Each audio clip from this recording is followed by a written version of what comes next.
الرحمن الرحیم آیت نمبر 45 ہے، جس میں اللہ رب العزت نے ارشاد فرمایا وَاسْتَعِینُوا بِالصَّبْرِ وَالصَّلَاةِ وَإِنَّهَا لَكَبِیرَةٌ إِلَّا عَلَى الْخَاشِعِینَ۔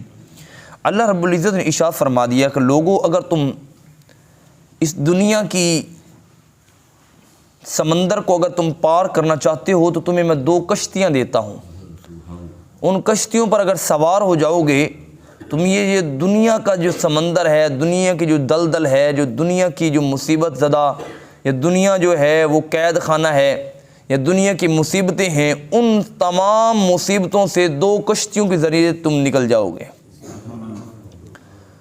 یاد رکھیے گا، کریم آقا علیہ السلام نے ارشاد فرمایا، حدیث مبارکہ ہے، فرمایا المؤمن سجن الدنیا، فرمایا مومن کے لیے یہ دنیا قید خانہ ہے، وہ اس میں قید ہونے کی طرح رہتا ہے، آخرت اس کے لیے آزادی ہے۔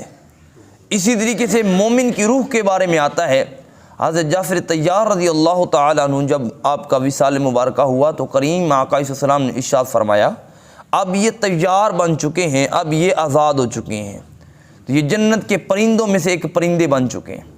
اسی طریقے سے مومن کی جو روح ہوتی ہے، صاحب ولی کی جو روح ہوتی ہے، جب تک وہ زندہ رہتا ہے اس کی روح اس کے پنجرے میں رہتی ہے۔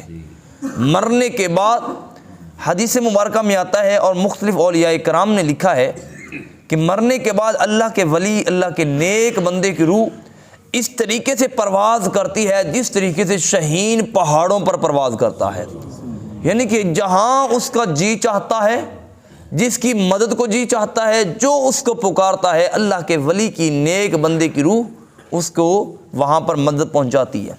اور یہاں تک بھی آتا ہے کہ والدین اگر اس دنیا سے چلے جائیں تو دنیا میں رہ کر وہ اپنے بچوں کے بارے میں اتنی دعا نہیں کر سکتے جتنا وہ مرنے کے بعد کرتے ہیں۔ دیکھیں اللہ رب العزت نے والدین کے اندر بھی کتنا مرتبہ رکھا ہے، ان کی روح میں بھی رکھا ہے کہ وہ جانے کے بعد ان کی روح بھی جو ہے وہ بچوں کو دیکھتی رہتی ہے کہ میرے بچے نے آج کتنی نمازیں پڑھی ہیں، میرے بچے نے آج کون سی نافرمانی کی ہے، اس کو کہاں ہوتا ہے۔ نیک روح والدین کی اس وقت بھی اللہ رب العزت کی بارگاہ میں دعا کرتی ہے، التجا کرتی ہے۔ بہرحال اللہ رب العزت نے ارشاد فرما دیا، فرمایا کہ لوگو، اگر تم دنیا کی اس قید خانے سے نکلنا چاہتے ہو، اس دنیا کے قید خانے سے اگر تم بآسانی اور صحیح سلامت نکلنا چاہتے ہو، اس کے لیے 2 کشتیاں ہیں، ان کشتیوں میں سوار ہو جانا، اللہ رب العزت ان دونوں قید خانے سے تمہیں نکال دے گا۔ اللہ رب العزت نے ارشاد فرمایا وَاسْتَعِینُوا، اور مدد حاصل کرو، بِالصَّبْرِ وَالصَّلَاةِ، یہ 2 کشتیاں ایسی ہیں، ایک کشتی کا نام صبر ہے، دوسری کا نام صلات ہے۔ کل میں نے کچھ صبر اور صلات کے بارے میں کچھ مختصر سا عرض کیا تھا۔ صبر سے کیا مراد ہے اور صلات سے کیا مراد ہے؟ یاد رکھیے گا، صبر جو ہے وہ دل کی کیفیت کا نام ہوتا ہے۔ صبر نظر نہیں آتا، کوئی پتہ نہیں چلتا یہ بندہ صبر کر رہا ہے یا نہیں کر رہا۔ مثال کے طور پر روزہ رکھنا صبر ہے، تو اب روزے دار کا بالکل بھی نہیں پتہ چلتا کہ یہ آپ نے روزہ رکھا یا نہیں رکھا۔ اور صلات جو ہے اس کا معنی نماز ہے، مگر یہاں پر مفسرین نے کچھ معنی یہ بھی کیا ہے کہ صلات سے مراد ظاہری اوضاع کا جھکنا ہے، یعنی کہ اے بندے تم ایسیاں 2 کشتیاں لو، ایسے 2 عمل کرو۔ کون سا عمل؟ ایک تمہارا عمل ظاہری ہو اور ایک عمل باطنی ہو، ایک تمہارے ظاہری اوضاع کا عمل ہو، ایک تمہاری دل کی کیفیات کا عمل ہو۔ یہ 2 ایسے عمل ہیں، ان سے کیا ہوگا؟ اللہ رب العزت نے اگلی آیت مبارکہ میں اس کا رزلٹ پیش کیا ہے۔ اور پھر یہ صبر اور صلات، یہ دونوں کو اللہ رب العزت نے اکٹھا ذکر کرنے کی وجوہات یہ بھی تھیں۔ اللہ رب العزت نے ارشاد فرما دیا کہ لوگوں، جو کوئی نماز پڑھے مگر وہ صبر نہ کرے، زبان پر ہر وقت شکوہ کرے، کسی بھی معاملات کا، مالی معاملات کا ہو، بیماری کا ہو یا کسی بھی معاملات کا، فرمایا کہ وہ ان دونوں کشتیوں میں سے کسی ایک پر بھی سوار نہیں ہو سکتا۔ اگر وہ چاہتا ہے کہ مدد کی کشتی پر وہ سوار ہو جائے تو اس کے لیے 2 چیزوں کا لازم ہونا ہے، نماز پڑھے اور صبر بھی کرے۔ اپنی زبان کو صبر کرنے کی 3 صورتیں ہوتی ہیں۔ کوئی مصیبت آ جائے اس پر صبر کرنا، یہ ایک قسم کا صبر ہوتا ہے۔ مثال کے طور پر اللہ نہ کرے گھر میں کوئی بھی فاقہ آ گیا یا بیماری آ گئی یا کوئی بھی بات ہوگی تو اس پر صبر کیا جائے۔ دوسرا یہ ہوتا ہے کہ اچھے کی امید میں اپنے نفس کو روک لینا، یہ بھی صبر ہوتا ہے۔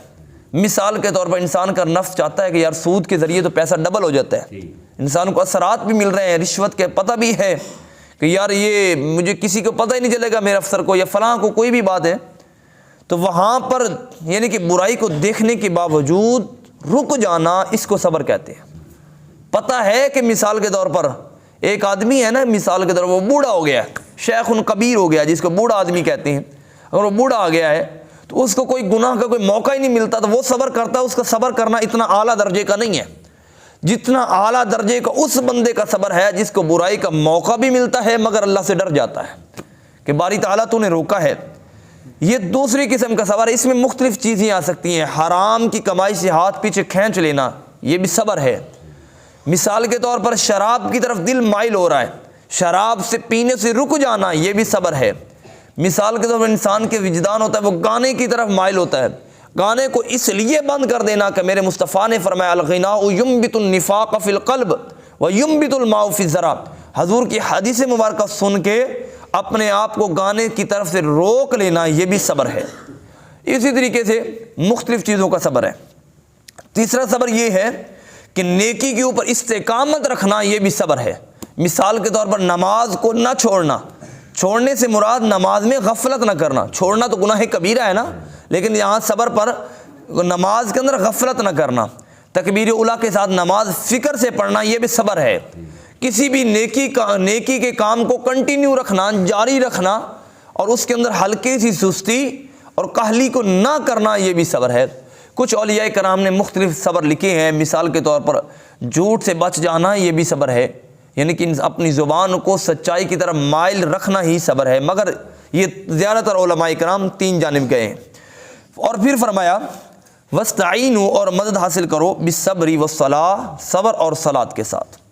صلاۃ کا کل میں نے کچھ عرض کر دیا تھا، وَإِنَّهَا لَكَبِيرَةٌ إِلَّا عَلَى الْخَاشِعِينَ، مگر اللہ رب العزت نے فرمایا کہ یہ بھاری ہے، یہ جو دو کشتیاں ہیں یہ بھاری ہیں، مگر ہر بندے پر نہیں بھاری، ہر انسان کے لیے یہ مشکل نہیں ہے، الا الخاشعین، مگر ان لوگوں کے لیے جن کے دل میں خشوع ہے۔ اب خاشعین سے کیا مراد ہے، خشوع سے کیا مراد ہے؟ خاشعین خشیت سے نکلا ہے جس کا معنی ہے ڈر جانا۔ فرمایا کہ اللہ رب العزت نے فرمایا کہ ان دو کشتیوں میں سوار ہونا بھاری بے شک ہے، مگر ہر ایک کے لیے نہیں ہے، یاد رکھو، صرف اسی بندے کے لیے بھاری ہے کہ جس کے دل میں میرا خوف نہیں ہے، میرا ڈر نہیں ہے، یعنی کہ جو بے ڈر آدمی، نڈر آدمی ہے۔ جس طریقے سے کریم آقا صلی اللہ علیہ وسلم نے ارشاد فرمایا الحیاء ما شئت ما ذئبا، جس کا حیا چلا جائے اس کو جو چاہے وہ مرضی کرے۔ اللہ رب العزت نے اسی طریقے سے ارشاد فرمایا کہ جس کے دل میں میرا کوئی خوف اور میرا ڈر نہیں ہے اس کے لیے یہ چیزیں بہت بھاری ہیں، ان کے لیے نماز پڑھنا، یہ صبر کرنا اس کے لیے بڑا مشکل ہے۔ اور یہاں پر یہ بھی یاد رکھیں، جو نماز نہیں پڑھتا، جو کسی بھی مصیبت کے اوپر صبر نہیں کرتا، ان دونوں میں سے کوئی ایک فعل نہیں کرتا، یاد رکھیں اللہ کا قرآن فرما رہا ہے کہ لوگوں اس کے دل میں میرا خوف نہیں ہے، وہ مجھ سے نہیں ڈرتا، جو رب سے نہیں ڈرتا، یاد رکھیں پھر وہ ہر ایک چیز سے ڈرتا ہے۔ امام غزالی رحمۃ اللہ علیہ فرماتے ہیں جو اللہ رب العزت کی رضا سے، اس کی خوشنودی سے، اس کی الوہیت سے نہیں ڈرتا، جس کے دل میں اس کا ڈر نہیں ہوتا، پھر وہ چھوٹی چھوٹی چیزوں سے بھی ڈرتا ہے۔ کبھی وہ مال کے نقصان ہونے سے ڈرتا ہے، کبھی وہ رستے سے ڈرتا ہے، کبھی کسی مشکلات سے ڈر جاتا ہے۔ اور جس کے دل میں اس کا خوف ہوتا ہے، پھر وہ بڑا بڑا پہاڑ ہی کیوں نہ آ جائے، بڑی بڑی مصیبت ہی کیوں نہ آ جائے، گھر میں فاقہ کیوں نہ آ جائے، پھر وہ صبر اور صلاۃ کے ذریعے اس سے مدد حاصل کرتا ہے۔ لیکن جس کے دل میں خشیت نہیں ہوتی، وہ پھر ہر لمحے وہ ڈرپوک سا بن جاتا ہے۔ اللہ رب العزت کے محبوب حضور نبی رحمت صلی اللہ علیہ وآلہ وسلم نے ارشاد فرمایا کہ جو نماز ایک ایسی چیز ہے، جو بندہ فجر اور عشاء کی نماز با جماعت پڑھتا ہے، اللہ رب العزت فرشتوں سے فرما دیتا ہے، فرشتوں اس کی اگلے دن کی روزی کو اس کو ڈبل کر دیا جائے، کیونکہ اس نے ساری رات میری عبادت کی ہے۔ فرشتے عرض کرتے ہیں باری تعالیٰ یہ تو فجر کی نماز پڑھ کے سو گیا تھا، یعنی کہ عشاء کی نماز پڑھ کے سو گیا تھا، فجر کی آگ نے پڑھی ہے۔ اللہ رب العزت نے فرمایا بے شک اس نے فجر اور عشاء کی پڑھی ہے، مگر میں نے ساری رات کا عبادت کا ثواب دے دیا ہے۔ یعنی کہ نماز ایک ایسا فعل ہے، اللہ رب العزت نے ارشاد فرمایا وَإِنَّهَا لَكَبِيرَةٌ، یہاں پر لکبیرۃ کا معنی ہے یعنی کہ باری کا ہونا، مگر باری سب کے لیے نہیں ہے، مگر جن کے دل میں خوف ہے۔ اب خشیت کیا ہوتا ہے؟ تو خشیت سے مراد یہ ہوتا ہے کہ انسان جو ہے ہر لمحے اس حال عبادت میں ہو، سجدے میں ہو، تلاوت میں ہو، بازار میں ہو، کہیں بھی ہو، خشیت کا ایک ہی قانون اور ایک ہی قاعدہ ہے، اور وہ قانون اور قاعدہ کیا ہے؟ وہ ہمارا نہیں، وہ مولا علی المرتضیٰ شیر خدا کرم اللہ وجہ الکریم نے عطا فرما دیا ہے۔ وہ قاعدہ اور قانون کیا ہے کہ بندہ ہر وقت یہی تصور کرے کہ میں زمین پر قدم رکھ رہا ہوں یا مسجد میں سجدہ کر رہا ہوں کہ میرا مالک مجھے دیکھ رہا ہے، میرا مالک مجھے دیکھ رہا ہے۔ جس طریقے سے یہاں پر لکھا ہوتا نا کیمرے کی آنکھ آپ کو دیکھ رہی ہے، اسی طریقے سے ہر وقت ذہن میں یہ سوچوں میں دماغ میں ہونا چاہیے کہ ایک میرے مالک کا بھی کیمرہ ہے جو مجھے دیکھ رہا ہے، تنہائی میں بیٹھا ہو، لوگوں کے سامنے ہو یا لوگوں سے دور ہو، لوگوں کے سامنے آ کے وہ سجدے لمبے کرنے والا ہو یا گھر کی تنہائیوں میں نماز پڑھنے والا ہو، ہر وقت یہ خوف اور ڈر ہونا چاہیے کہ میرا مالک مجھے دیکھ رہا ہے۔ اور اس سے بھی بڑھ کے خشیت یہ ہے کہ بندے کے دل میں آ جائے کہ میں اپنے مالک کو بھی دیکھ رہا ہوں، یعنی کہ کوئی ہے جس کی میں نوکری اور تابعداری میں بیٹھا ہوں، اس کو خشیت کہتے ہیں۔